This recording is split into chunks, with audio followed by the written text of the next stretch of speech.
With the Avengers Endgame looming around the corner, and with this being the end of the Infinity Saga, one has to think, how did Marvel pull off 21 movies without hitting any major fatigue or critical backlash in its epic movie run? Hi everyone, I go by the name of Kevin Kryptonite and welcome to my channel. Now, superheroes have captivated us whether you read comic books or you enjoy watching the Power Rangers on Saturday mornings way back when.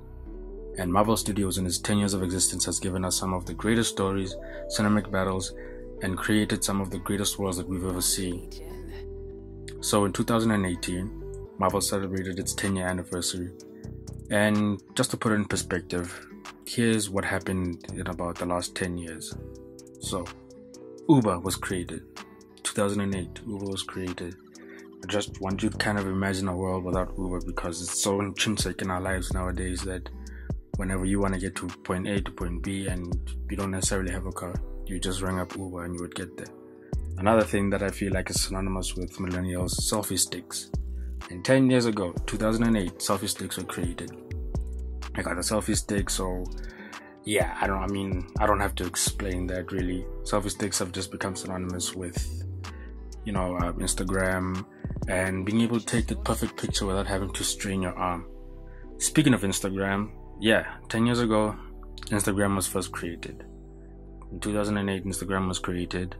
It's become a platform that has done wonderful things for people from all types of the world, and in general, as a social media platform, it's become really influential in the way that we live nowadays. The term being woke, now this one I kind of had a problem with because I don't really like that term anymore, and it shows. It's 10 years old. I think we should just leave it where it's at, but it first came around 2008 when people started using the word woke to kind of express, a higher consciousness of thinking, I guess. And even the iPad wasn't around 10 years back. So, just within these 10 years that all these technological advances have been made, we've been keeping up with all of these Marvel movies, just waiting to see where it would finish. And I feel like that's just a representation of how we we nerds and geeks, or just anybody really that's into these type of movies, has grown up with these stories and have been really interested in seeing where they would go. And we haven't really hit a point where we got bored with them. We just kept rolling with them. And we really enjoy the kind of spectacle that is a Marvel movie, or the MCU, if you will. Now, as I said, as of the release of this video, there will be 21 movies that are out, the last being Captain Marvel, which released in March. And whether it's the directors or the producers or the sound engineers that made these movies, I feel like anybody that's ever made a Marvel movie is either a real comic book fan or just a fan of Marvel in general. Every single person that's ever put their work into Marvel movies, you can see it through the sound design or the set pieces, or even the CGI that makes you feel like these characters are actually real, even though they're computer generated. You feel like it's something that's tangible, i.e. Thanos or Groot, or you can name it.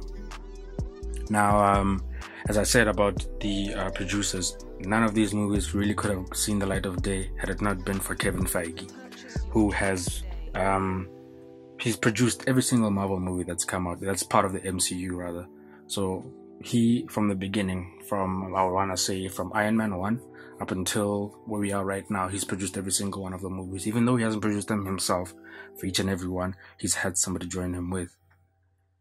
Now, I thought I'd give you a bit of a rundown of, from these movies where you would really try to focus on where the stones came from, or gems as they're known in the comics, and I'll get into that a bit later, why there's a bit of that difference.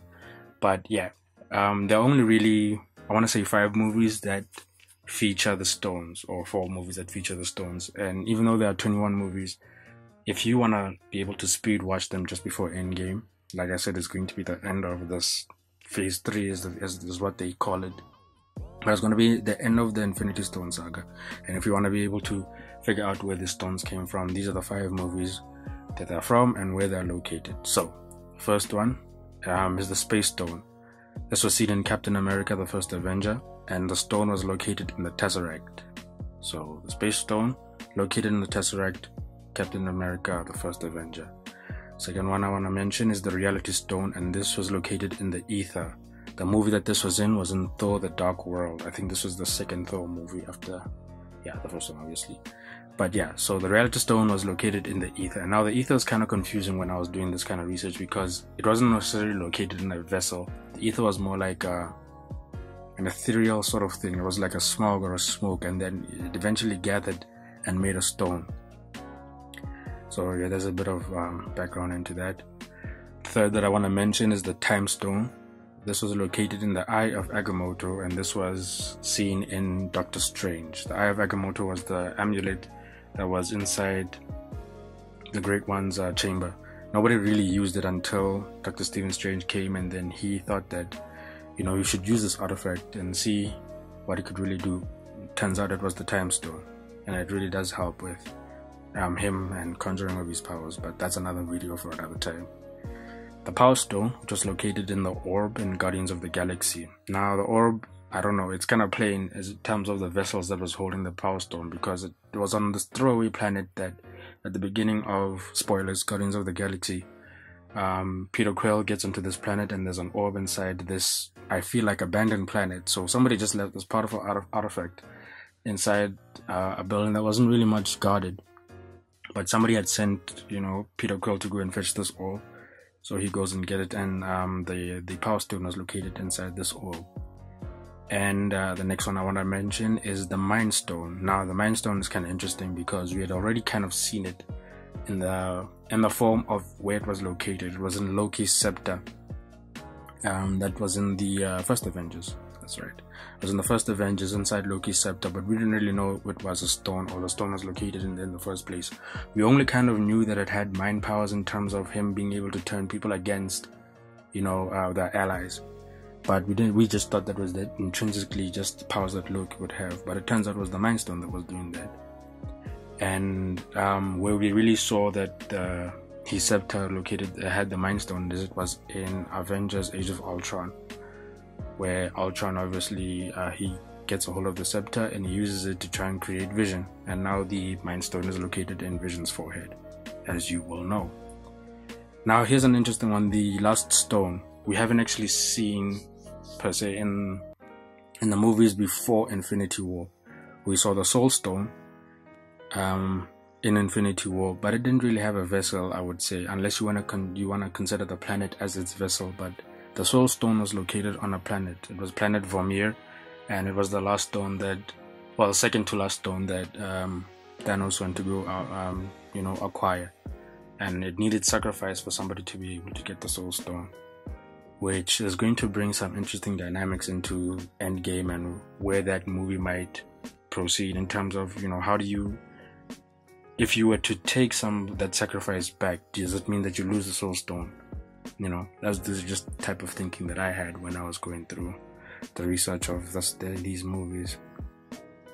Now, like I said, those are the 5 movies that I think if you would watch before Endgame, you would get a full understanding of the power of these stones. You would see the progression of Thanos as he would get closer and closer to acquiring these stones, and the people that he would send to get these stones as well, because we haven't really seen him in a proactive role up until we got to Infinity War, of course. But that doesn't mean that the rest of the movies that were in this saga mean any less. I feel like what these movies represented is that they represented something for somebody that was out there. Whether you and your friends, let's say if you felt like you were outsiders or you didn't really fit in. I felt like Guardians of the Galaxy was something that you could relate with, in terms of these rogues that just got together and they made a family. They bonded out of the fact that they didn't really all fit somewhere, but they all had some hardship that they needed to get over, and now that gave us Guardians of the Galaxy, a property that I don't think anybody really knew of outside of the comics. And if you really did follow those comics, and even in the comic realm that people had read, those Guardians of the Galaxy one wasn't really a story that was like a front runner for Marvel Comics, but the MCU gave it to us and they presented it in such a way that I don't think we can say you wouldn't want to watch Guardians 3 as whenever it comes out, but that's the case. Also, it gave representation, while the MCU gave representation to black culture and black people in terms of the Black Panther, which was, in my opinion, one of the best movies that the MCU has produced. from the costume to the sound directing to the way it was shot. I mean, some of the CG, I will say, were kind of janky, but you know, just the storytelling of what Black Panther is, it gave us the first time, I want to believe, a villain that you felt like wasn't inherently evil. Like you could see yourself, or you could see in a different world where Eric Killmonger could be the good guy. You sort of sympathize with his, you know, plight, even though he did go about it the wrong way, but you could sort of sympathize with him as a character. And then Thanos, obviously, in my opinion, was also one of those characters, or villains rather, that you could sympathize with and see what he was talking about. He wasn't just inherently kill everything. Now, with Captain Marvel having been released last month, the MCU just gained, or rather, let's say the Avengers, they've just gained one of the most powerful characters as it pertains to the MCU.